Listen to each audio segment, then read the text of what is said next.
A nossa hora.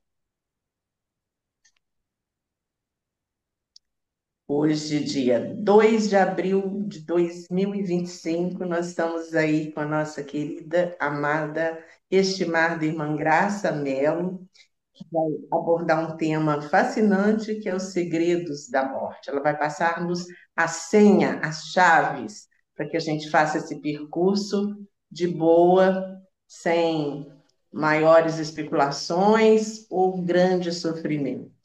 Então, antes disso, nós vamos nos concentrar e vamos fazer uma abertura conforme a convenção anual em adiar.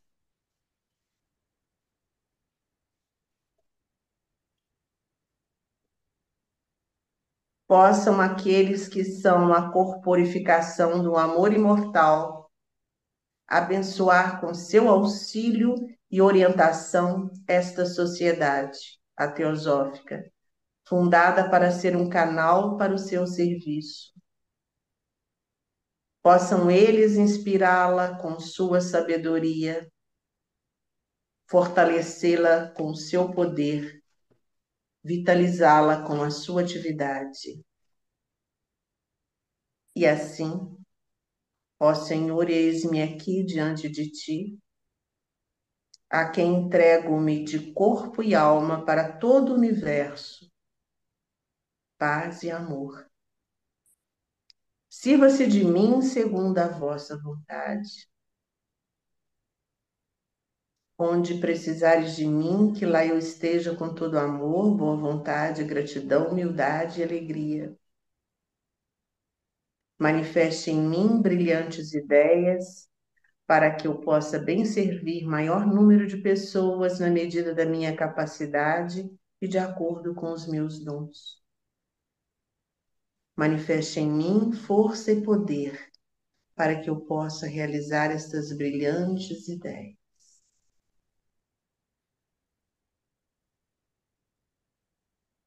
Assim seja. E a Loja Estrela d'Alva, nesse momento, agradece a participação de todos e passa a palavra para a irmã Graça Mello. Bem-vinda. Obrigada, Tetê. Boa tarde a todos. Vamos nós, então, na nossa mais recente aventura pelas chaves da morte. Tudo para descobrir a chave da vida, né? Tudo para isso. Então, vamos nessa aqui. Prontinho, né? Luiz, que está na minha frente.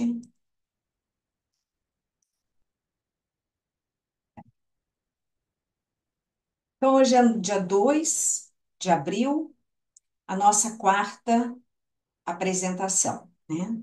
Sobre as chaves dos segredos da morte. A morte, que para nós aqui tem um simbolismo na imagem, um simbolismo assim, que tira a gente um pouco dessa ideia tenebrosa, né? Que a morte é uma coisa tenebrosa, obscura, sombria. Não, a morte é uma passagem. E do lado de lá nós vamos encontrar o quê? Vamos encontrar a, o mundo dos efeitos daquilo que nós causamos. Então, aqui é o mundo das causas. Do lado de lá do portal é o mundo dos efeitos. Então, a gente vai se encontrar do lado de lá. A gente vai encontrar a gente mesmo. Bom, seguindo então, sempre, por isso essa lâmina aqui, sempre com esse intuito. O que a gente quer é aprender a viver da forma correta, né? Para que a gente possa, ao nos encontrarmos do outro lado, a gente não olhar para nós e dizer assim, não, não, não, peraí, tem um engano, eu não sou isso aqui. Só que do lado de lá não tem como a gente correr da gente mesmo. Porque do lado de cá a gente consegue se olhar no espelho e o gordo se vê magro, o magro se vê gordo, o pobre se vê rico, o rico nunca se vê pobre. Isso é diferente, né? Mas a gente consegue aqui se ver de uma maneira diferente do que a gente é, né? A gente maqueia, né? A gente vai para frente do espelho, passa um pozinho, batonzinho, arruma a sobrancelha e vai namorar. né? E o namorado ou namorada vai ver aquele ser maquiado. Então, aqui a gente consegue fazer essas maquiagens. Mas aqui o que o Mahatma está propondo é: descubra como você é, descubra como tem que ser, para você ter o melhor pós-morte e o melhor outra vida. Porque a outra vida depende desta vida. Essa é que é a ciência. E é isso que a gente vai passar aprendendo, né, sempre. Aqui na nossa é, nosso programa, nós já passamos, mas a gente está sempre voltando, porque é ele que é o grande protagonista. Qual é a parte de nós que nasce, que vive, dá causas, morre, enfrenta as causas, enfrenta os efeitos das suas causas, depois vai renascer de novo e continua eternamente nesse ciclo. É o nosso ego espiritual que a gente está vendo. Ele está sempre voltando aqui porque ele é o protagonista. Não tem como escapar disso, né? Ele é o ator e é o personagem. Ele é as duas coisas. O que é morrer, a gente já viu. Vamos ver hoje o Devakan, exatamente o que significa o Devakan. E isso tudo que a gente está vendo, por isso que está marcadinho aqui, é a regra. E existem exceções à regra, que também os Mahatmas descrevem, tá? Mas vamos devagar. As nossas fontes é o material original, né, publicado por Blavatsky, pelos Mahatmas, né? Então, a gente bebe da fonte.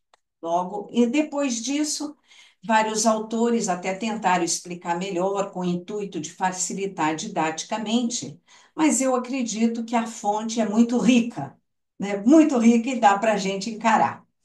É a própria Blavatsky, os Mahatmas e Subahal, porque Subahal era o Shela, o discípulo do Mahatma Maurya, junto com Blavatsky. Eles eram os dois discípulos aceitos. Então, Subahal, apesar de ser um vedantino, Subahal era vedantino e Blavatsky budista. Então, apesar dessa divergência de terminologia, Subahal enriqueceu muito o entendimento, até porque Subahal era muito didático, muito didático. Não tem o que reclamar da didática de Subahal. Então, isso nos enriquece aqui. E a gente está sempre colocando essa lâmina que é o que que é o homem, né? Aqui na vida. Aqui na vida ele é o quê? Uma correlação de poderes espirituais. Nós temos a cogitação e a volição, são dois dos poderes espirituais, assim como forças químicas e físicas, colocadas em funcionamento pelo que chamamos princípios. Nós temos 7 princípios. E ao morrer, a gente vai ver que vai haver o desmembramento de alguns princípios, que vai mexer com essa relação de forças químicas e físicas e poderes espirituais. Vai haver uma mexida. Depois a gente vai descobrir que tem uma segunda morte, né? São 2 mortes. Já descobrimos isso. Vamos só fazer uma revisãozinha. E o grande protagonista é esse, né? Esse fogo dos deuses, que aqui na imagem de Prometeu, o titã da mitologia grega, que roubou o fogo dos deuses e o entregou ao homem. O que é esse fogo? O nosso princípio mental, manas, que tem 2 aspectos, um aspecto superior e um aspecto inferior. Não dá para não dá para o aspecto superior eliminar o inferior. Isso é impossível. Porque é o inferior que está acoplado no cérebro. E o cérebro exerce uma função importantíssima. É preciso que essas forças químicas e físicas estejam em perfeitas condições, quer dizer, os princípios, os veículos estejam em perfeitas condições para que essa correlação de forças e poderes possam funcionar para quê, afinal? Funcionar para que esse ator, que é o nosso ego espiritual, possa utilizar o seu papel aqui na Terra, o papel que esse ator, ele vai, cada vida ele vivencia um papel. Aliás, numa vida dá para vivenciar mais de um papel, né? Mais de um. E aí, ao vivenciar esse papel, o que é que está sendo colocado para ele? Uma instância de evolução. Naquele período, durante aquele papel, apesar de que o papel é uma coisa ilusória, temporária, né? O fato de sermos professores, médicos, artistas, tudo isso é temporário, mas é na função do temporário que a gente utiliza tudo que esse temporário pode nos dar para evoluir. Não é para se inchar e dizer eu sou médico, né? Eu sou mais importante que todo mundo. Aí já pisou na bola, já deu problemas aí, né? Então, esse grande protagonista é a nossa mente. É isso que a gente que está mostrando e estamos aprendendo aqui agora, né? O que é? E ela, portanto, é a que vai sobreviver. Vimos basicamente dois conceitos, tem vários conceitos, né? Morrer é um desmembramento de princípios. Eu até contei para vocês que quando a primeira vez que eu ouvi isso, eu pensei logo num foguete subindo e desacoplando aquele primeiro foguete de baixo que tira o foguete do chão, né?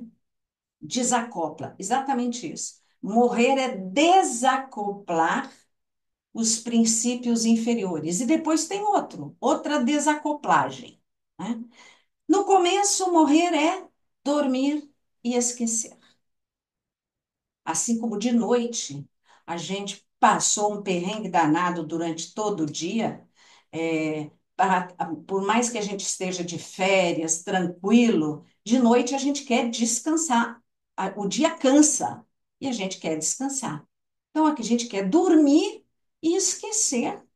Não porque foi ruim o dia, não porque lembrar implica em cansar. E dormir significa descanso. Morrer também. Morrer também significa um descanso. A gente vai ver em que circunstâncias, né? Ainda está cedo.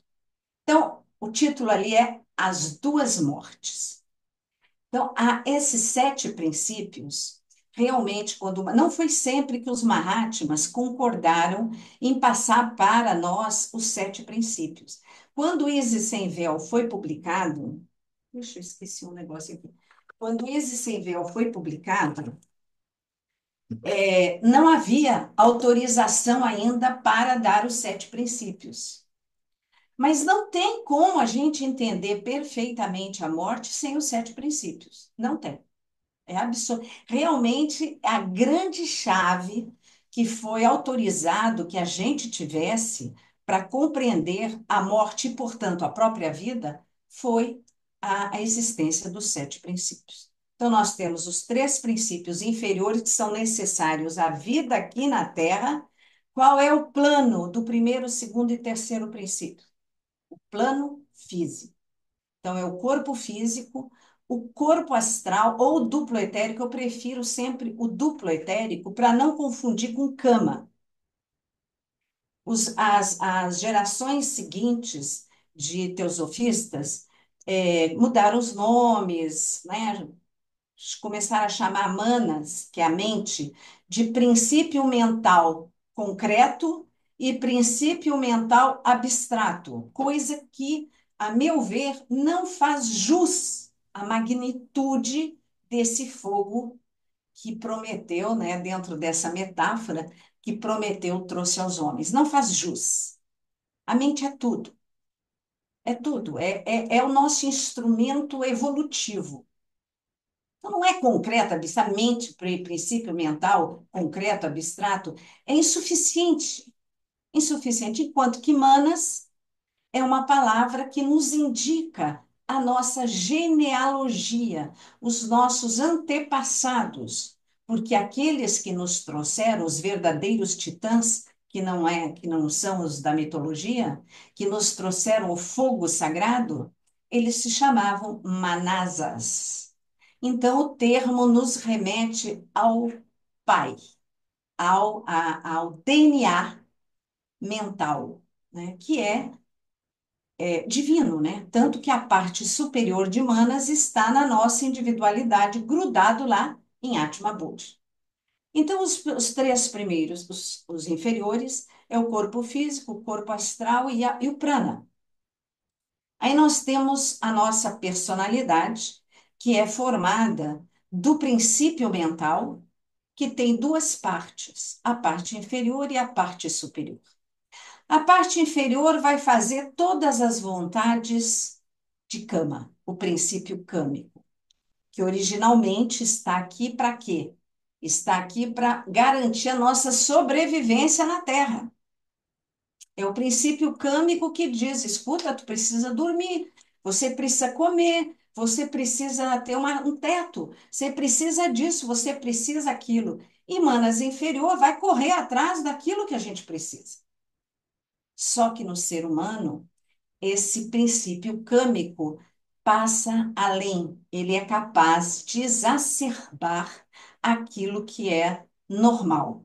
Então, aqui a necessidade de amor vira uma necessidade de paixão. A necessidade de dinheiro para sobreviver vira uma ambição maluca, desenfreada em muitas pessoas, né? Então, esse é o princípio câmico. O princípio câmico, ele, qual é o plano dele? O plano astral. Qual é o princípio do segundo princípio ali do corpo astral? É o plano físico. Eles são diferentes. E Kama sobrevive à morte. Já a Mana superior vai se juntar com Budi. É ele que vai ouvir aquela inspiração da compaixão, por exemplo. É ele que vai ouvir os sussurros de Budi dizendo: para o carro e ajuda aquela pessoa, para e ajuda aquele animal ali. Só que Manas inferior vai dizer: ajuda não, você vai se encrencar, faz isso não. E a gente vive com esses dois. Essa é a grande batalha da vida. Os dois, um e o outro. Um querendo o que é bom e do melhor no mundo material e o outro querendo existir, se fortificar, porque Budimana só existe mediante algumas coisas, né? Que o Luiz até estava lembrando. Então, a nossa individualidade qual é? Atma Budimana superior. Esse é o eu que vai viver realmente, vai morrer e vai renascer novamente. O outro não. O outro, ele deveria cuidar da nossa vida aqui na Terra, mas nem sempre cuida, né? Na primeira morte, essa morte aqui na Terra, o que que acontece? Então, ali, ele extingue os três princípios inferiores, esses aqui. Sobrou os dois, né, que vão viver um certo tempo, agarradinhos, né, juntinhos, e aí, depois de um período de gestação, que é o quê? A separação do que é de um com o que é de outro. E às vezes essas duas coisas estão muito entrelaçadas. Lembra aquelas tartarugas? Esses dias passou aqui uma tartaruga marinha, aquela imensa, com aquele casco enorme, aquele animal imenso, e o casco dela estava lotado daqueles bichinhos marinhos, aquelas, parece ostras, né, com aquelas cascas. Então tá tudo grudado ali na casca dela.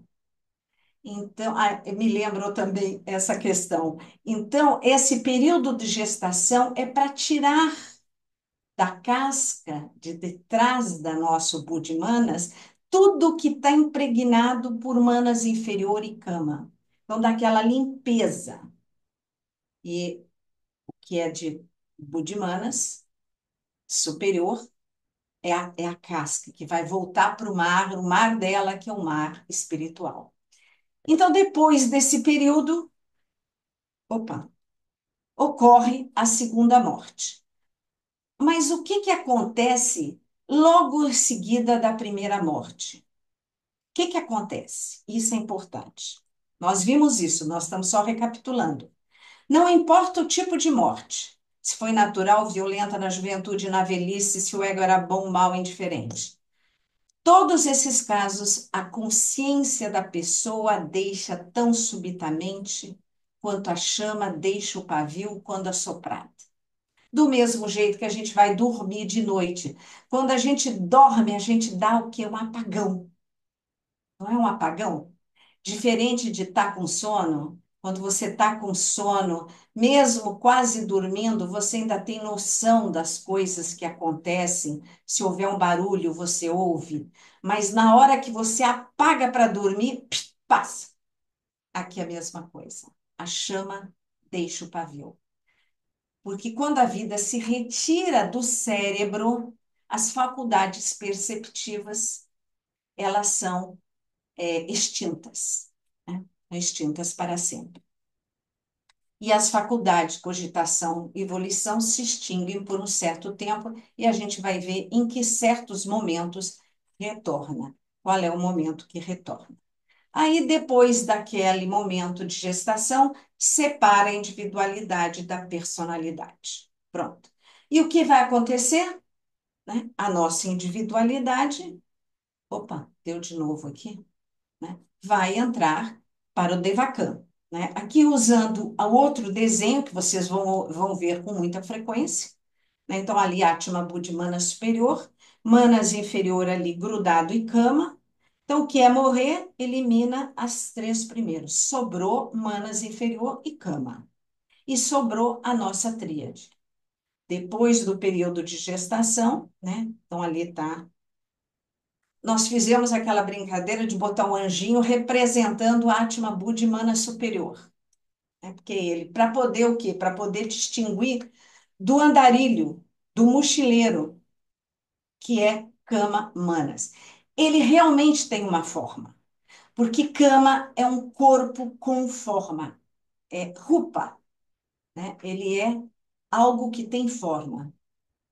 Por isso a história do mochileiro, né? E esse mochileiro que comeu, bebeu à vontade aqui na Terra, quando ele estava vivo, ele vai ser magrinho assim, se ele tiver pouca ambição e pouca fome, né? Mas se ele tiver muita, ele é bem gordinho. E o que está na bagagem dele ali é algo que vai ficar nos esperando para quando a gente voltar numa próxima encarnação, vamos pegar essa mochila de volta.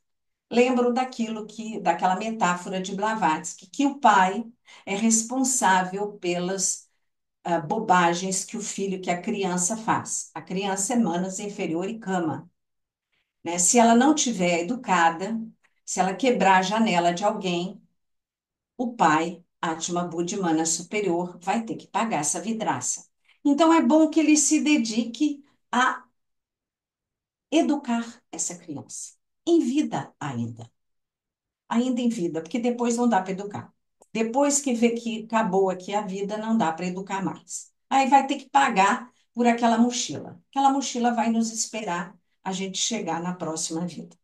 Então, aqui corta na hora da segunda morte, vai aquele trio ali para entrar no estado de Devachan. E esse Manas, o pensador, ele não tem mais os seus poderes de cogitação, de volição, a sua consciência o deixou, né? Nesse sentido, ele não tem mais como pensar, refletir, ele vai dar uma dormida, né? Para esperar entrar no Devachan. Vamos lá. Nesse outro desenho nosso, né? E aqui vamos lembrar bem certinho que Budimanas é o ego espiritual. Vamos sempre chamar de ego espiritual e o outro de ego inferior, para a gente não confundir. O ego espiritual é o nosso anjinho, o ego inferior é o nosso mochileiro, que se a gente mantiver ele fininho, magrinho, igual o outro, é uma boa, é uma ótima, e a gente vai ver o quão é importante isso. Então, tá ali os dois representando, né? Morreu, encerrou ali. E ao encerrar, e aqui é importante, por isso que eu chamo a atenção, para não trocar o duplo, porque ali tem o duplo, né? Que é o duplo etérico, é aquela sombra que está por trás do nosso desenho. Aquilo não é cama, aquilo é o segundo princípio, o duplo etérico. Ao morrer aqui fisicamente na Terra, os dois vão sumir, mas não assim de repente, tá? não assim de repente. O corpo físico, se ele for cremado, tudo bem, foi de repente. Se ele não for cremado, ele vai se deteriorar e o corpo duplo etérico vai se deteriorar junto na proporção do corpo físico. Por isso que, inclusive, é melhor realmente cremar. Então, sobrou efetivamente os nossos dois estados de consciência, porém, nesse momento, eles não têm mais a capacidade exata de criar causas. Eles agora, eles perderam o cérebro, né? Eles perderam, então eles vão se defrontar agora com o que eles causaram em vida. E aí a gente vem naquela relação que o Luiz falou, né? Ao ir para o Devakan, ao ir para o Devakan, o que é que vai valer na bagagem desse ego divino espiritual? Os pensamentos, ideias, aspirações nobres. Então, uma pessoa que cuida de animais, ela vai ter sempre a aspiração de resolver o problema de todos os animais no mundo. Incrível, ela vai conseguir essa aspiração, ela vai conseguir atender essa aspiração no Devakan, por incrível que pareça, né? As suas afeições imorredoras, aquele tipo de amor que nunca morre, as aspirações nobres da personalidade, o que ela, porque isso aqui é personalidade, né, gente? Cama Manas é o resto da personalidade. E não é porque ele é um andarilho que ele deixou de ter aspirações nobres. Quando ele tem, ele joga a bagagem para o outro. Ele joga para a maletinha ali, não para a sua própria.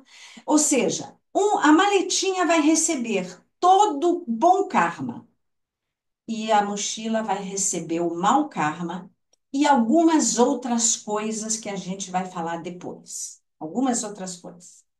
Então, as porções espiritualizadas da mente e as ações altruístas, a natureza altruísta do ser humano, né? Aqui, daquele ser que viveu. Então, a minha sugestão é que vocês, na loja, debatam isso aqui para tornar prático. O que é que pode ser uma aspiração nobre? O que é que pode ser esse fardo espiritual da experiência? O que é que compõe? Quais ações altruístas? Agora, isso aqui tudo só vale como bagagem espiritual se tiver a motivação pura. Se a intenção foi essa. Então, o camarada que estava cuidando dos animais, é, aliás, um tempo atrás eu vi uma cena engraçada. Blavatsky fala do copo d'água, né? Quando pergunta, né, o que é uma ação altruísta, ele fala um copo d'água que você dê para quem está com sede. E aí, numa praça de alimentação, vi uma pessoa chegar e pediu, eu não sei se ela pediu água ou se pediu um refrigerante, eu não sei o que pediu, mas aí a pessoa balançou o corpo, mas tinha os outros olhando. Eu não sei o que aconteceu, mas vamos fazer um exercício de imaginação. Se ela deu aquele refrigerante ou aquela água, porque os outros estavam olhando e ela não queria passar por bandida em negar, não valeu. Não vai para essa maletinha. Se ela deu aquela refrigerante ou água com o intuito puro, com a retação de efetivamente dar de beber ou atender aquele desejo da outra pessoa, aí valeu. Aí valeu. Aí vai para essa. Aí conta como um bom karma. A intenção, ela é absolutamente necessária. Caso contrário, nós não temos essa maletinha cheia. Vamos nos recordar de trás para diante essa passagem de Blavatsky que mostra a nossa situação hoje no mundo em relação à dificuldade que está sendo juntar um bom karma. Diz ela, o fato de a humanidade nunca ter sido mais egoísta e cruel do que é agora,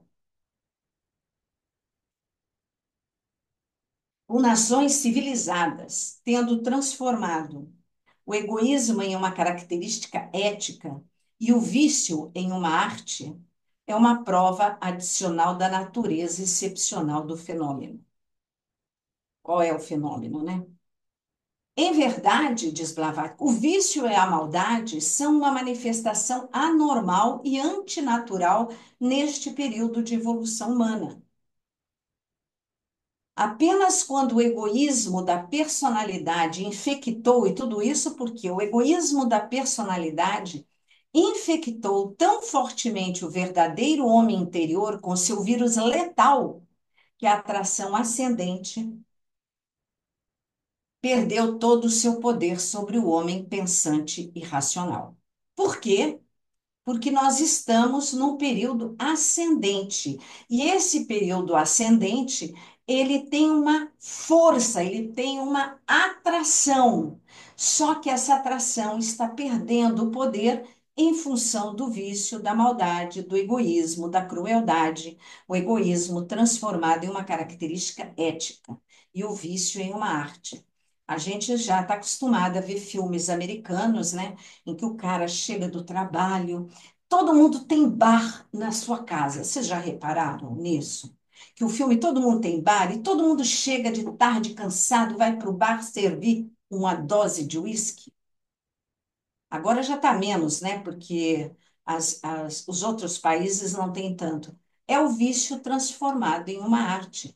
Todo mundo achava bacana, os homens achavam que mostrava status ter um uísque para tomar no final da tarde. O cigarro, gente, o cigarro, antes que se descobrisse que o cigarro causava câncer, aliás, já sabiam, era uma arte, era uma coisa de virilidade, fumar. Era uma coisa de ser aceito no grupo, na sociedade. É um exemplo claro disso que ela está colocando agora. Isso mostra as dificuldades de juntar esse bom karma, porque o karma ele não é só individual, ele também é coletivo. E aqui a gente está falando de karma coletivo. Só que essa infecção, ela é uma infecção individual. E aí isso combina com o que o Mahashohan colocou, e essa é uma parte nova que eu estou trazendo. Na sua carta única, na página 17, o Mahashohan coloca o seguinte: fala de um processo que inevitavelmente conduz à total deformação do princípio intelectual. O nosso princípio intelectual, com isso que Blavatsky colocou, ele pode ser deformado. Está dentro dessa ideia da argila, que ela é mole, e aí se faz uma forma. Depois que seca, aqui considerando essa secagem como uma deformação do princípio intelectual, isso vai impedir que se possa mudar, ou pelo menos criar uma dificuldade extra para se mudar as formas. Então, essa bonequinha, a segunda bonequinha, não vai virar a primeira, porque ele já está seco. É isso que o Mahashohan coloca como uma deformação do princípio intelectual, que é o nosso manas, quando ele está infectado, só que aqui ele vai chamar atenção para outras coisas, outras questões. O que exatamente? E ele diz: entre a superstição degradante e ainda mais degradante e brutal materialismo, a pomba branca da verdade dificilmente encontra o lugar onde possa descansar seus pés desprezados e exaustos. E qual é a superstição degradante? Primeiro, aqui está no texto, é porque eu inverti o texto para chamar mais atenção, tá, gente? Mas está ipsis literis. O abandono deliberado do intelecto, ou seja, o abandono deliberado da capacidade de cogitar, de pensar, de avaliar, de refletir, devido ao aprisionamento e nas estreitas trilhas do fanatismo religioso e da aspersão. E qual é o segundo? Qual é o mais degradante e brutal materialismo? A entrega desenfreada aos impulsos animais. A gente tem o hábito de achar que impulsos animais se relaciona somente com sexo. Não é. Impulso animal é comer, beber, ou seja, as necessidades físicas. Nos Estados Unidos existe competição de comida. O cara come, come, come, come desbragadamente. Desbragadamente. Numa competição. Bebe, bebe, bebe desbragadamente. Então, essas coisas, os impulsos animais, ele nunca vai chegar a uma entrega desenfreada se ele não começou de pouquinho, pouquinho por pouquinho. E quanto a esse abandono deliberado do intelecto, olha como isso é grave. Lá nos Estados Unidos houve um crime onde o cara era casado, ele tinha a mãe dele, que estava em cadeira de rodas, morava na parte superior da casa, e ele tinha dois filhos adolescentes. É claro que filho adolescente, gente, é a mesma coisa que dizer problema, né? Tá dando problema, claro, óbvio. Aí ele perde o emprego. Perde o emprego, não procurou novo emprego e ficou naquilo, começou a ter problemas com a esposa, aí tinha com os filhos, ele só não tinha com a mãe. Depois de um tempo, ele resolveu fazer o quê? Ele resolveu matar todo mundo. Então, teve um dia que ele planejou cuidadosamente, então ele matou a mulher, matou os dois filhos e matou a mãe para a mãe não ficar sozinha. Arrumou, depois é que se soube disso, né? Arrumou os corpos um do lado do outro, ligou o ar-condicionado no máximo e foi para atrasar a decomposição dos corpos e dar tempo para ele fugir, e fugiu. Muito bem. A polícia chegou, aí começou a investigar, mas ele tinha fugido e ficou anos foragido. Depois de muitos anos, conseguiram encontrá-lo em outro estado. Ele tinha casado de novo, ele tinha outros dois filhos. E aí, aquele policial que atendeu lá no começo, né, lá no começo, que estava presente, conversando com ele, né? Ele explicou que ele estava desesperado, que ele estava sem trabalho, e a mulher enchendo a paciência dele, os filhos também, aquela coisa toda. E aí o policial fez uma pergunta para ele. Disse o seguinte: mas então por que é que você simplesmente não se divorciou? E ele respondeu da seguinte forma: porque divórcio é pecado. A que ponto de deformação esse princípio mental chegou para concluir pelas trilhas estreitas do fanatismo religioso e superstição que matar pode e se divorciar não pode? O que houve com essa cabeça? Né? Isso é o poder do fanatismo religioso e da superstição. É o poder. Chegamos aqui de novo, né? Só para dar uma síntese. Então, o egoísmo pode se transformar num vírus letal para o ego divino espiritual. E aí, dependendo, não vai haver isso, né? E também vai mexer com a intenção disso aqui. Lembrando que a intenção inclui meios retos, os meios corretos para fins corretos, que os fins não justificam os meios e nem vice-versa.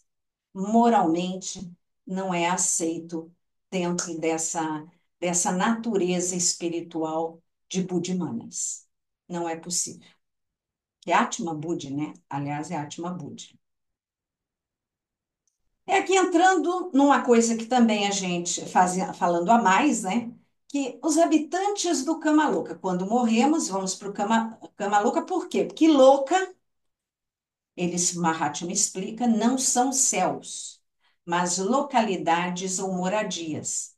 Então, são localidades ou moradias dentro da nossa atmosfera da Terra, né? Aqui os habitantes, cada um no seu condomínio, tá, gente? De Anchorrans estão ali, de Anchorrans com formas e sem formas, que são ex-homens, olha só, ex-homens, ou seja, significa que em Manvantaras passados eles eram homens e evoluíram e chegaram a ser aquilo que nós estamos destinados a ser, se a gente fizer o trajeto correto. Pisachas, que são espectros, os camamanas, as cascas, né? Os condenados a morrer, que são aqueles que se dedicaram anos e anos e anos, encarnação atrás de reencarnação, apenas ao mal. Os elementais, sejam elementais em forma humana, sejam elementais em formas animais, e também as próprias Atma Budi, que estão percorrendo os reinos, né? Serão futuros homens. E as almas das formas astrais dos feiticeiros, porque os feiticeiros, eles só serão eliminados no final do Manvantara, porque eles atingiram o grau mais alto do conhecimento, mas eles não têm altruísmo. Então, é isso é o que diferencia, né? Um feiticeiro de um adepto, por exemplo. Então, todo mundo lá no Cama-Roupa, no Cama-Louca, só que cada um no seu condomínio, né? Cada um no seu condomínio, cada um, ninguém se mistura aqui, né?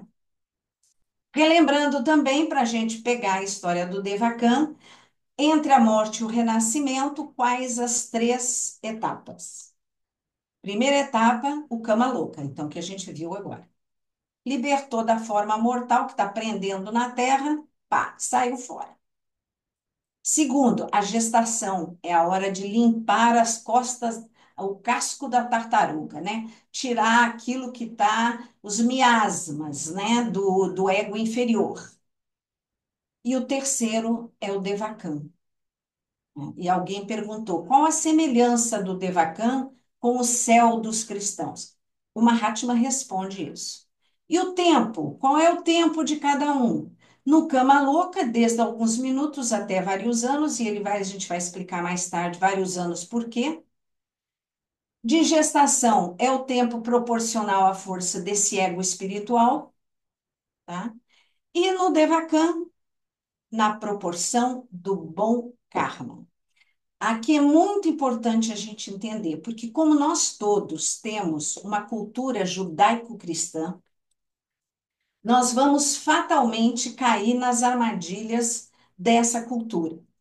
Então, a cultura judaico-cristã diz o seguinte, sugere o seguinte, que se a gente for alguma coisa, né, se a gente tiver um status, se a gente pertencer a algum lugar, ou uma igreja, ou um templo, nós já garantimos o céu, né? O céu, no caso, o céu.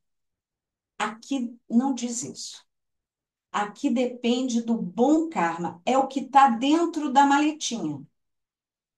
É o que está dentro da maletinha. O ator, o ator que é o ego espiritual, ele vem para essa vida atuar em alguns papéis, porque ele é pai ou mãe, né? Ele é médico, ele é filho, ele participa na sua comunidade, então ele desempenha papéis.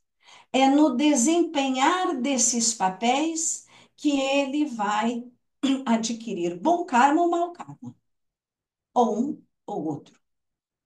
Mas não importa o papel em si. Se ele é médico, engenheiro, se ele é um indígena, se ele é japonês, ou se ele é um esquimó, isso não importa. Isso é o papel. É o papel. O bom karma é o desempenho bom naquele papel. Um bom filho, um bom marido, um bom político, um bom médico, bom dentista, um bom esquimó, ele tem um bom karma. Significa que ele tem um bom karma.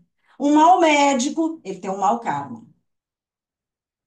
O indígena, ele é primitivo.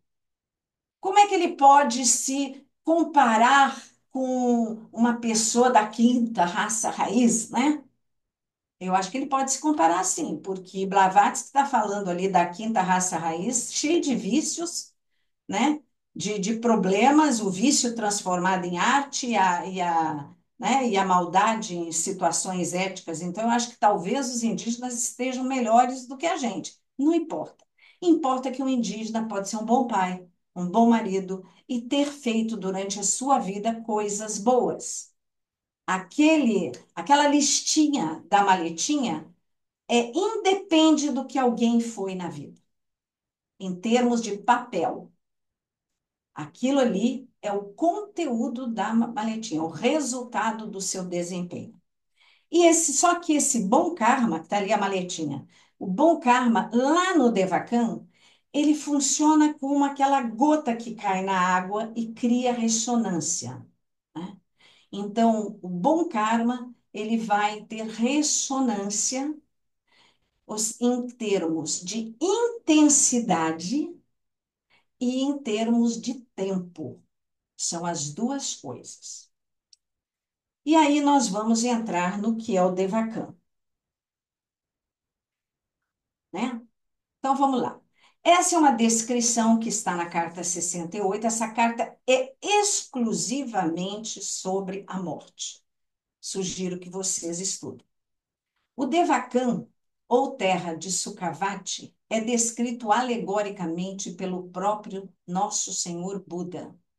O que ele disse pode ser encontrado no Shamunyatung, diz o Tathagata. Tathagata é o Senhor Buda. Aí eu botei o título, descrição alegórica, porque a alegoria, a forma simbólica, a forma mística de descrever é uma linguagem apropriada à nossa humana superior. Ele entende, tá, gente? Ele entende. Diz o Senhor Buda. Muitos milhares de miríades de sistemas de mundo, mais além desse nosso, entre parênteses, está o que o Mahatma colocou para facilitar a nosso entendimento. Então, muitos milhares de sistemas, de miríades de sistemas de mundo, mais além desse nosso, há uma região de bem-aventurança chamada Sukhavati. Essa região está rodeada de 7 fileiras de grades, 7 filas de vastas cortinas, 7 filas de árvores ondulantes. Esta santa moradia de Arhats é governada pelos Tathagatas, de Anchorrans, e pertence aos Bodhisattvas.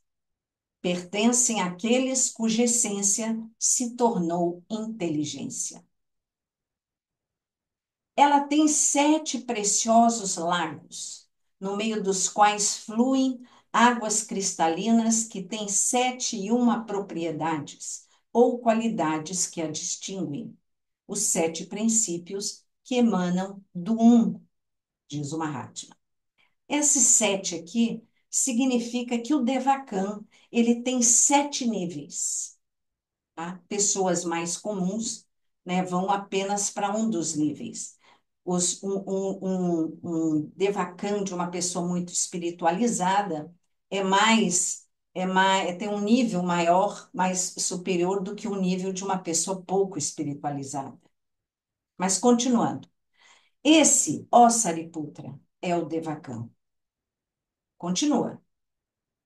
A sua divina flor, Undumbara, lança uma raiz na sombra de cada terra e floresce para todos os que a alcançam. Os que nasceram na região abençoada são verdadeiramente felizes. Não há mais aflições ou tristezas para eles naquele ciclo. Miríades de espíritos, Yá é o termo que eles usam para espíritos, vão até lá para descansar. Ó, uma função do Devakan, descansar. e depois retomam para suas próprias regiões, ó sariputras, ou seja, reencarnam. Dos que nascem naquela terra de alegria são avaivartias. Avaivartias são aqueles que estão na sétima ronda, porque o Devaka não é só para nós, né? A sétima ronda, na sétima raça, já são basicamente de Anshorrans. Então, esses são os Avaivartias. E aqui a gente entra numa conversa entre Sinit e o Mahatma, né? A gente não tem a carta do Sinit, mas nesse momento específico, o Mahatma, para responder, ele coloca o pedacinho do que o Sinit falou. Ele colocou para poder fazer o indicativo certo, né? Fazer a coisa mais didática. Então, o Sinit diz aqui: pois bem, exceto no fato de que a duração da existência no Devakan é limitada. Sim, diferentemente do céu. Agora a gente começa a responder a pergunta da pessoa que falou, né, que a TT me passou. Qual a diferença entre o céu dos cristãos e o Devakan? Qual é a correlação? É exatamente o que Sinit está falando aqui, está perguntando. Exceto pelo fato de que o Devakan é limitado, o tempo é limitado, né, porque o céu seria eterno, né? Há uma semelhança muito grande entre essa condição e o céu da religião comum. Por que ele não está especificando dos cristãos? Porque tem outras religiões não cristãs que acreditam no céu. E aqui ele bota entre parênteses, omitindo-se as ideias antropomórficas a respeito de Deus. Então, o que ele pergunta, qual é a, a semelhança entre céu e Devakan, tirando o fato que nós já sabemos que Devakan é limitado. Sim. É limitada por quê? Porque o Devakan é o pós-morte do. Nossa, que está na hora, não, né? Ah, tá. É limitado àquela vida. A gente só vai lembrar dessa vida passada. Nós não vamos lembrar de outras vidas. Então, cada vida tem um pós-morte equivalente.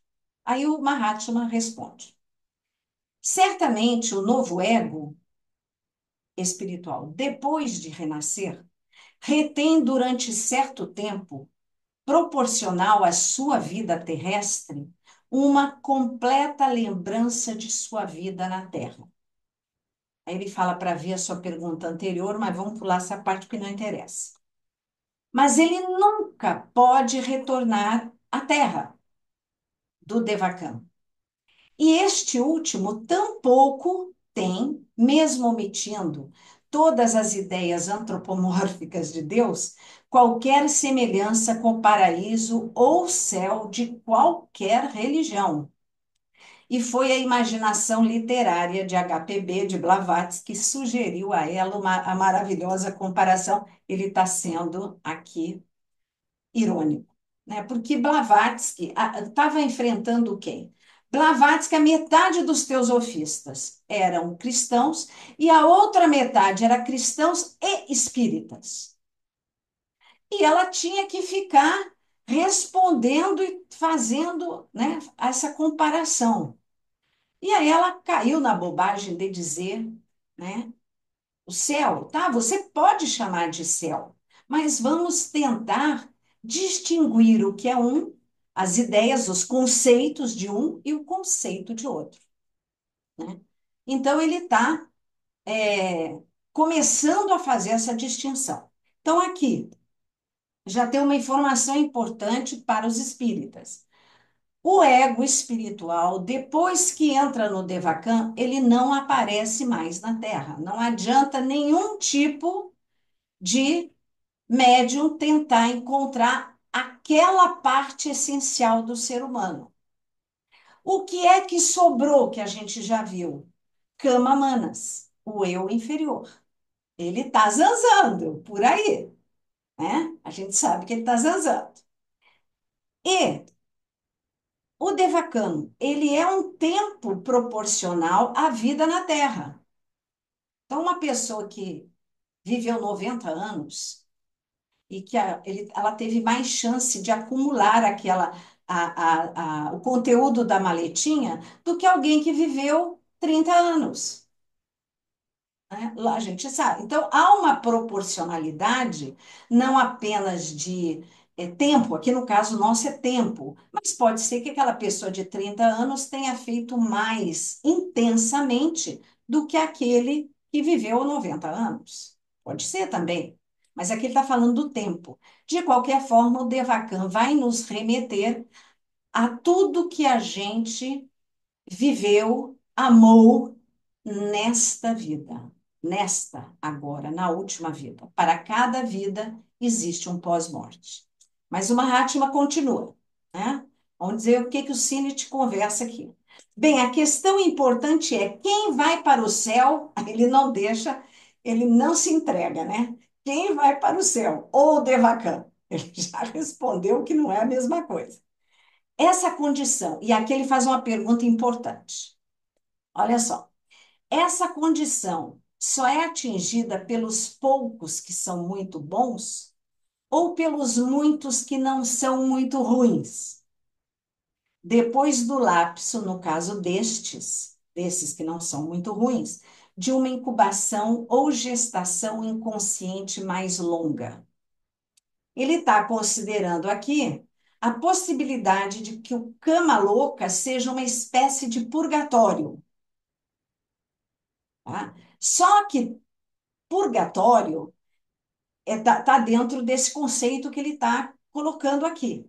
Então, quem não é muito ruim, para ele não ser muito ruim, significa que ele fez umas ruindades. Ele fez umas ruindades. Então, ele iria para o purgatório para purgar essas ruindades. Para purgar essas ruindades. No Cama Louca, não é bem essa ideia. É uma ideia de purificação, sim. Mas é uma ideia dessa purificação é tirar o que está grudado na crosta da tartaruga. Porque o amor de uma pessoa, por exemplo, por seu filho, a pessoa tem um amor pelo filho, esse amor vem recheado, é a crosta de aflição. Né? É o filho que bateu a cabeça, é o filho que tem uma doença, é o filho que não sei o que, aí você ama, e aquele amor vem pesado às vezes, de preocupação, de aflição. E essas preocupações, essas aflições precisam ser retiradas. Esse é o processo de gestação, que é o processo do Kamaluka. Um pouco diferente dessa incubação aqui que o Sinit, como um bom cristão, está perguntando. E o Mahatma, então, vai responder. Eu só esclareci porque a gente não vai ver tudo. Quem vai para o Devakan, o ego pessoal, é claro. E esse ego pessoal, vamos lembrar que eu até alertei vocês, que eles não estavam acertados em relação aos termos. O que, que ele está chamando de ego pessoal? O ego espiritual. Budi Manas.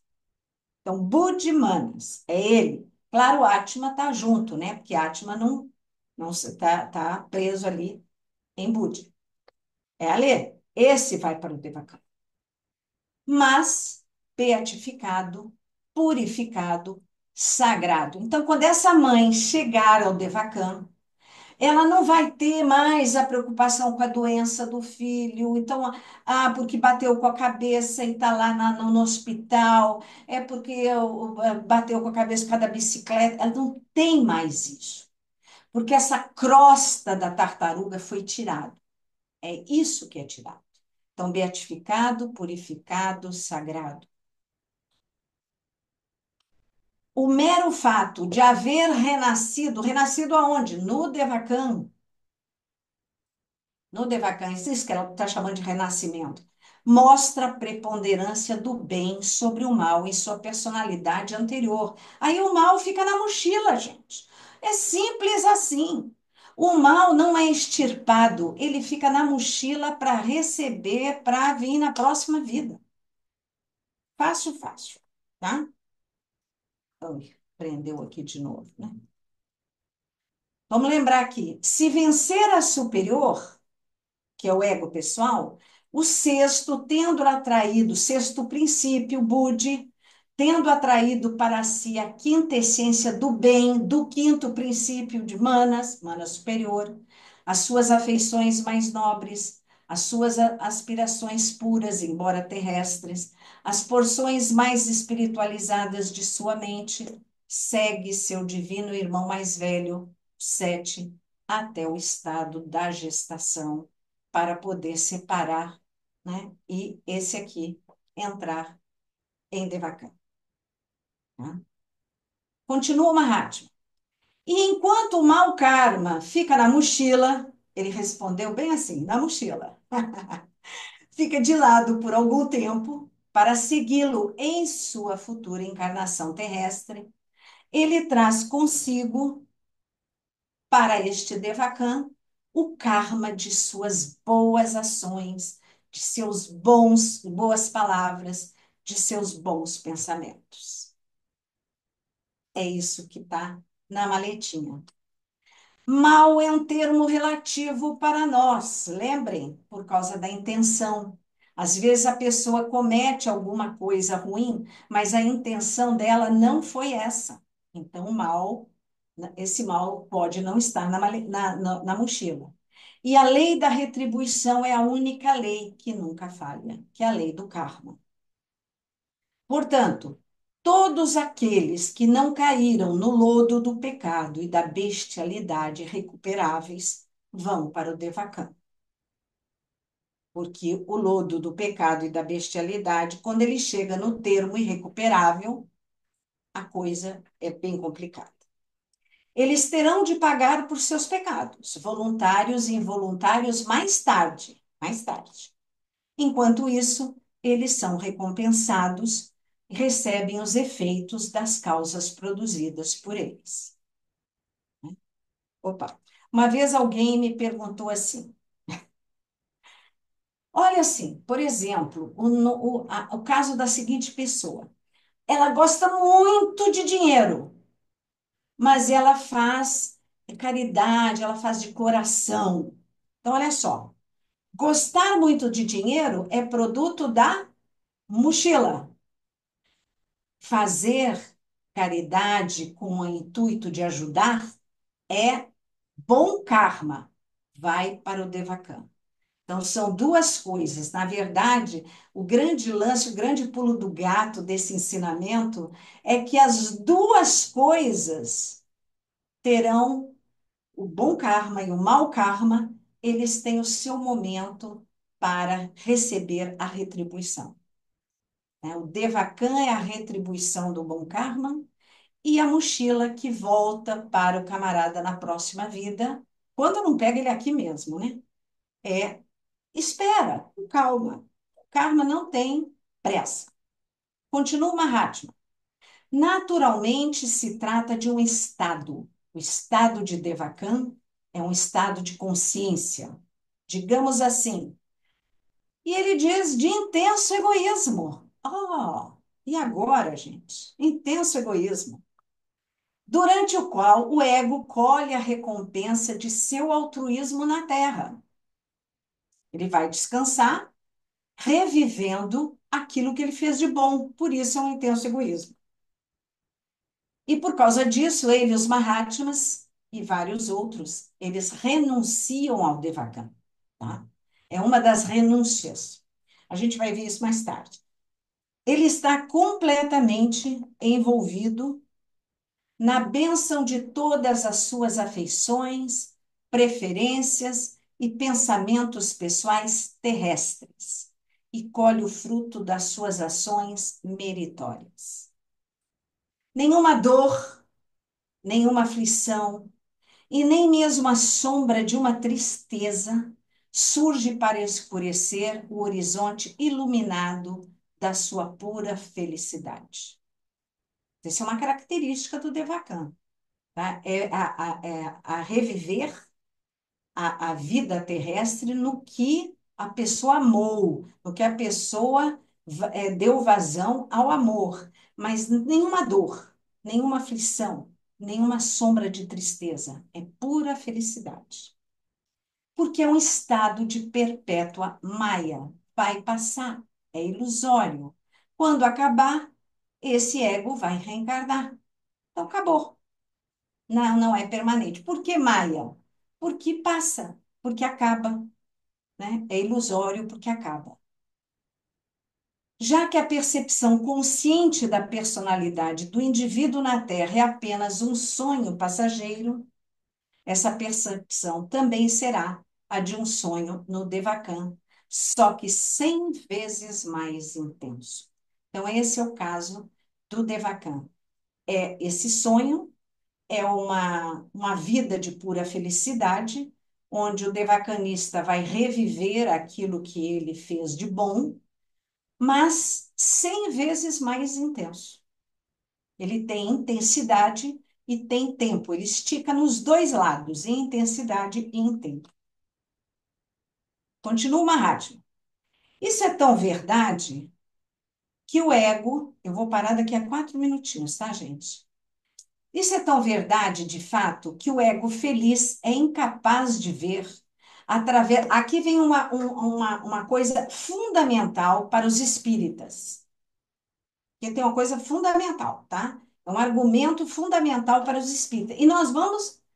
É uma coisa que mexe com o senso comum, tá? Isso é tão verdade, de fato, que o ego feliz é incapaz de ver, através do véu do Devakan, as maldades, as aflições e as angústias que os que ele amou na terra podem estar sujeitos. Aí ele não está vendo, não está vendo. Ele vive naquele doce sonho com os que ama, quer tenham ido antes que ele ou ainda permaneçam na terra. Então, aquela mãe que, quando ele tinha 30 anos de idade, o filho de 7 anos dela morreu, e ela viveu até os 90 anos, quando é lá no Devakan, ela vai ver aquele menino de 7 anos. Não é que ela vá se encontrar com ele vivo, não, ela vai sonhar com ele. Aquilo é um sonho. Pode ser que. E aquele outro filho que ficou na terra, ela vai sonhar com ele também. Ela vai ter os dois filhos. Não importa. Sempre. E ela não tem meios de ver aquele filho que ficou vivo na terra, se ele está sofrendo, se ele tem aflições, se ele tem angústias, ele não tem como ver isso. E a gente vai ver o quanto que isso é coerente com o senso de pura felicidade. Como ser feliz nesse céu devacã se eu estou vendo o meu filho passando trabalho? Se eu estou vendo o meu filho com todas as dificuldades? Como isso pode ser pura felicidade? Né? Ele, o devacanista, os tem perto de si, tão felizes, tão abençoados e tão inocentes como o próprio sonhador desencarnado. E, no entanto, exceto raras visões, e a gente vai ver essas raras visões depois, os habitantes de nosso planeta denso não o sentem. Eles não sentem. E é aí, durante essa condição de completa maia, completa ilusão, que as almas ou egos astrais dos sensitivos puros e amorosos, operando sob a mesma ilusão, pensam que suas pessoas queridas descem até eles na Terra,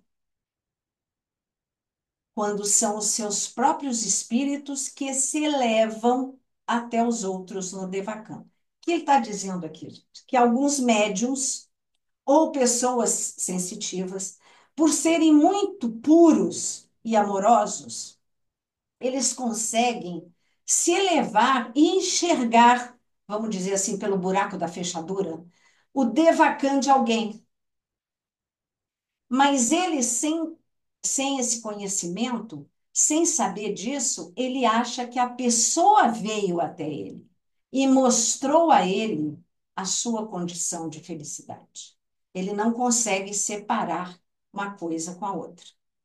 Então, a gente tem alguns médiuns, eu acho particularmente que o Chico Xavier era uma dessas pessoas puras e amorosas. Me chama muito a atenção que quando o Senna morreu, o Ayrton Senna, O que que fala a teosofia, né? O que fala os Mahatmas? Dizem que a pessoa dorme, né, depois. E aí alguém foi ao Chico Xavier e perguntou para ele sobre o Senna, não me lembro, alguém da família. E o Chico Xavier deu uma resposta curta. Ele falou: ele está dormindo e não pode ser acordado. Tchau, ali, na hora. E aquilo me chamou a atenção. Eu disse: mas como dormindo? Quer dizer que a pessoa morre e vai dormir? Aquilo na minha cabeça, né? Que é cheio de ideias cristãs, né? Eu não conseguia assimilar aquilo ali. Mas eu acho que ele via, efetivamente, né, da maneira mais pura. Só que faltava o conhecimento, mas ele enxergava. Ele enxergava o quê? Ele enxergou muito o Devakan dos outros, eu acho. Porque aqui não estava dando nomes para ninguém, né? E aí, então, acho que a gente para. Compartilhamento de tela parou. Uai, eu consegui essa façanha ou alguém derrubou? Temos 15 minutos, diz ATT. Mas não querem conversar sobre isso? Eu tenho um pedacinho da Blavatsky agora. Eu queria te Vamos lá, perguntar uma coisa. Gerardo. Pode perguntar, Anderson. Assim, a maior parte das coisas ruins que a gente, uma boa parte, não sei se é a maior parte, mas que a gente faz, a gente não é consciente delas, né? Nós não temos a consciência que às vezes a gente pratica uma coisa ruim que vai prejudicar alguém e a gente não está consciente. E muitas vezes a gente tem conflito com pessoas e a gente projeta no outro o problema, como se a gente não tivesse nada com isso, né? Aí como que fica isso depois? Pois é. Essa é uma das coisas que a gente ainda vai tratar, né, mais profundamente, mas basicamente, se a gente tá aqui para evoluir, a gente não está aqui para viver o Devakan depois da morte, né, gente? Isso faz parte, né, da trajetória, né? Então a gente já sabe que faz parte. Mas tecnicamente o objetivo não é esse, né? Então, o karma, ele vai fazer as deduções dele. Por isso é que o Mahatma coloca que a intenção é muito importante. Então, às vezes a gente faz uma coisa ruim sem a intenção de fazer aquela coisa ruim. Sem a intenção. Ela vai ficar dentro da mochila para que a gente receba ela de volta na próxima vez e comece a construir a consciência, né? A consciência espiritual, ela vai servir para isso, para a gente revive situações que fazem com que a gente melhore a percepção da vida e melhore a consciência da vida. É para isso que a gente está aqui. Então, a gente vai se perguntar em algum momento, todo mundo já aconteceu isso, né?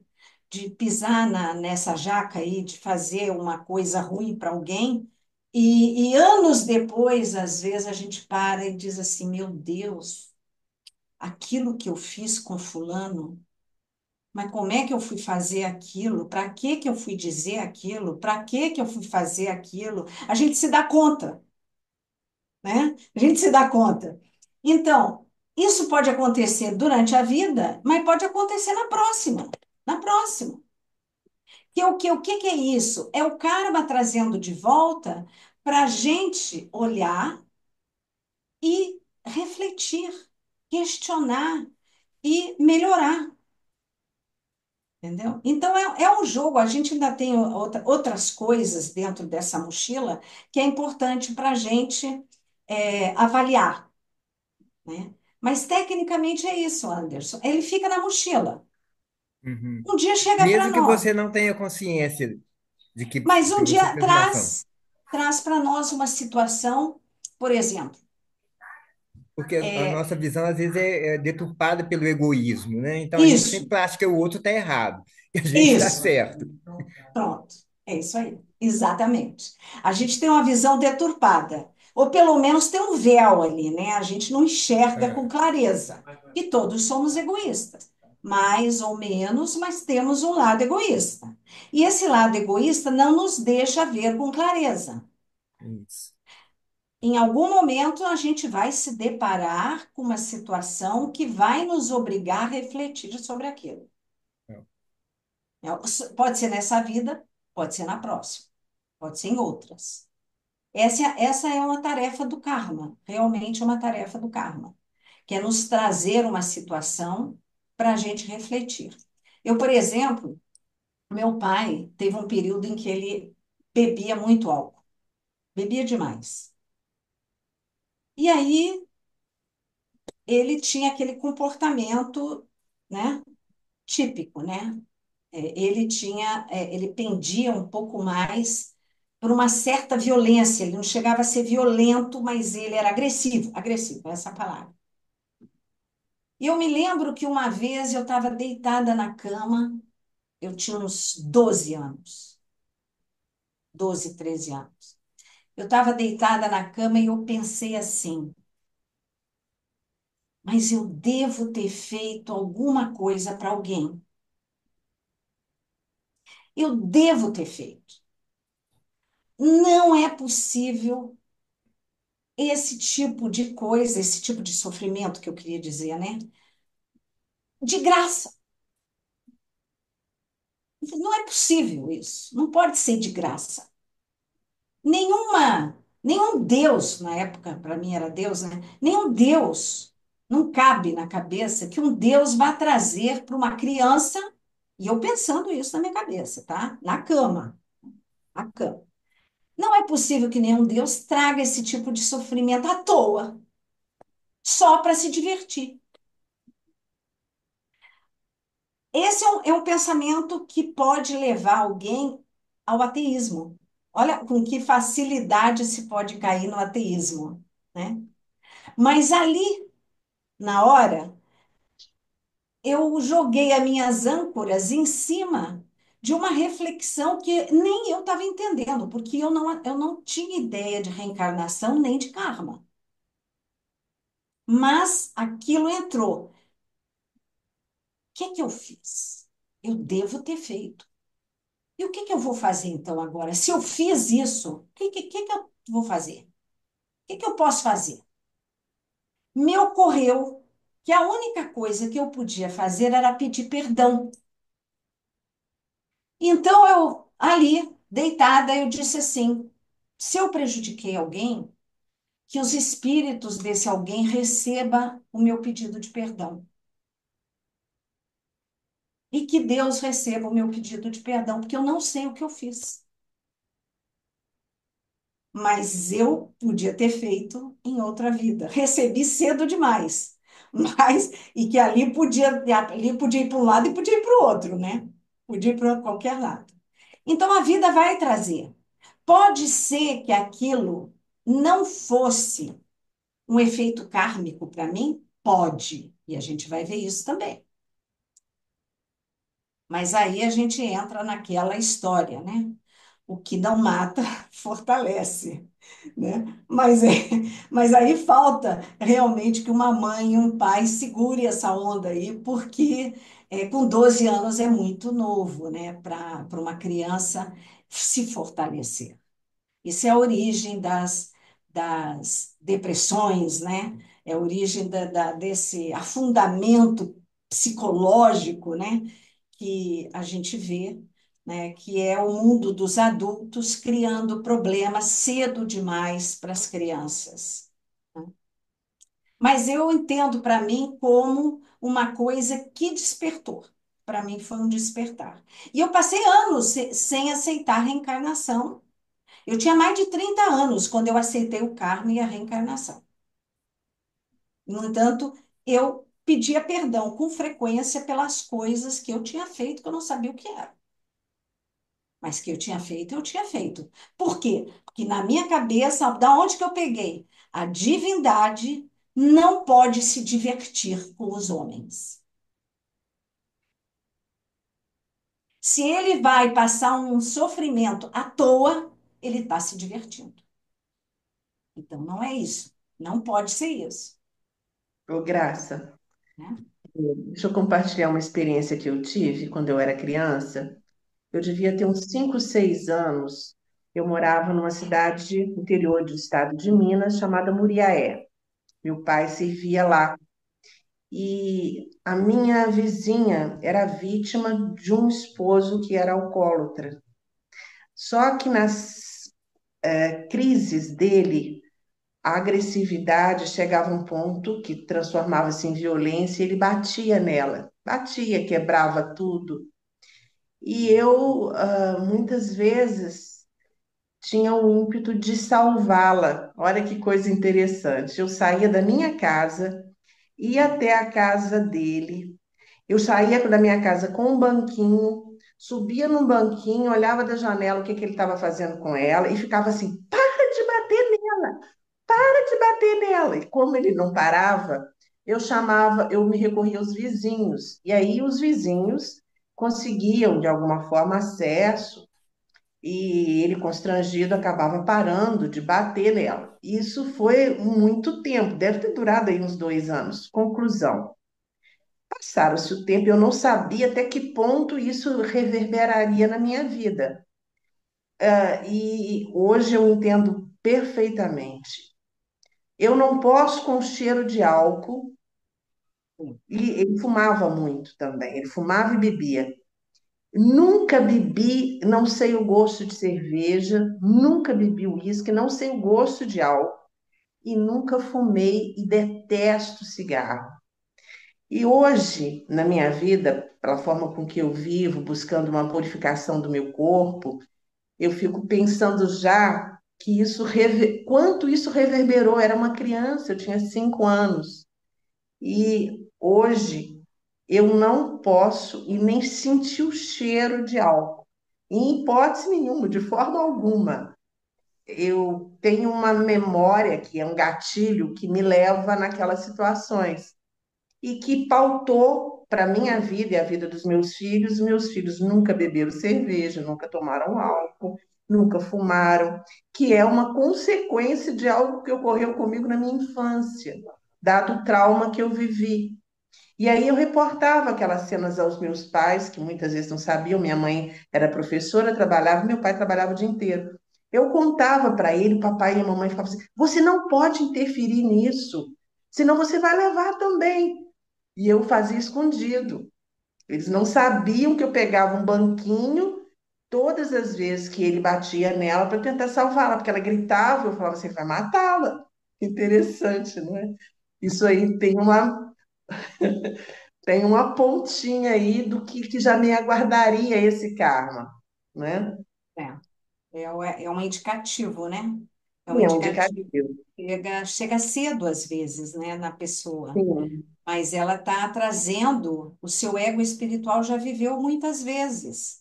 Então, ela está trazendo, né, não é lembranças, é reminiscências. Sim. Segundo Blavatsky, a reminiscência é a memória da alma. Então, E ela eu vai reagir e às vezes a gente não entende por que está reagindo dessa forma. Mas é a eu, memória da alma, a eu sou de memória uma do ego geração espiritual. quando os adolescentes fumavam muito, bebiam, e Sim, eu nunca a nossa cedi. época era uma época de autoafirmação com base no álcool e no cigarro, né? E eu Essa, nunca hoje cedi, a não foi autoafirmação é no telefone celular. com São as certeza. mídias sociais. E eu nunca cedi, não foi porque meu pai e minha mãe, foi porque eu não queria.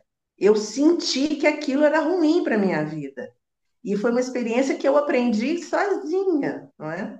Pensou? Bem assim. Bom, gente, eu acho que está no horário de vocês terem um breve intervalo, né, entre as duas Sim. apresentações.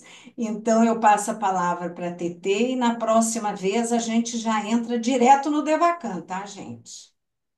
Tá? Ótimo. Tá Bom, bom? A gente já entra direto no Devacan, tá boa essa, né? eu espero que não, né, Graça? Efetivamente, eu espero que não, não é? Eu peço a vocês que tenham perguntas para fazer, que anotem e que tragam para a próxima live, para que a Graça possa respondê-las. Eu havia feito essa solicitação na live passada e não tive perguntas, a não ser a que eu fiz para você logo de início. Qual é a relação do mundo cristão com o Devachan? Isso. Aí ele está respondendo, né? O Mahatma está Sim, respondendo. Ele vai continuar respondendo. A gente vai entrar numa parte da Blavatsky, que é importante. E ela vai deixar mais claro e vai reafirmar essa impossibilidade de alguém que está vivendo a pura felicidade ficar descendo aqui na Terra, tá bom? Então, ela vai dar digamos assim, o argumento dela. Então, Tetê, eu estou saindo, você vai fazer algum encerramento? Posso Ok, sair? vamos encerrar, sim. Vamos lá, vamos entrar numa posição confortável, respiração profunda.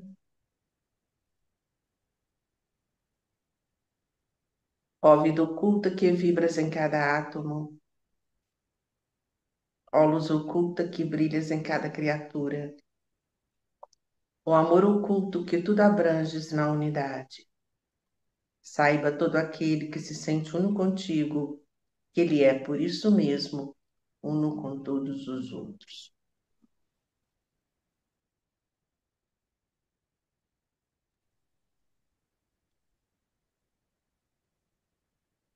Ok, Gratidão, Tetê? Rafa. Gratidão a Gente, todos os irmãos. boa E tarde vamos e até a voltar. próxima carta.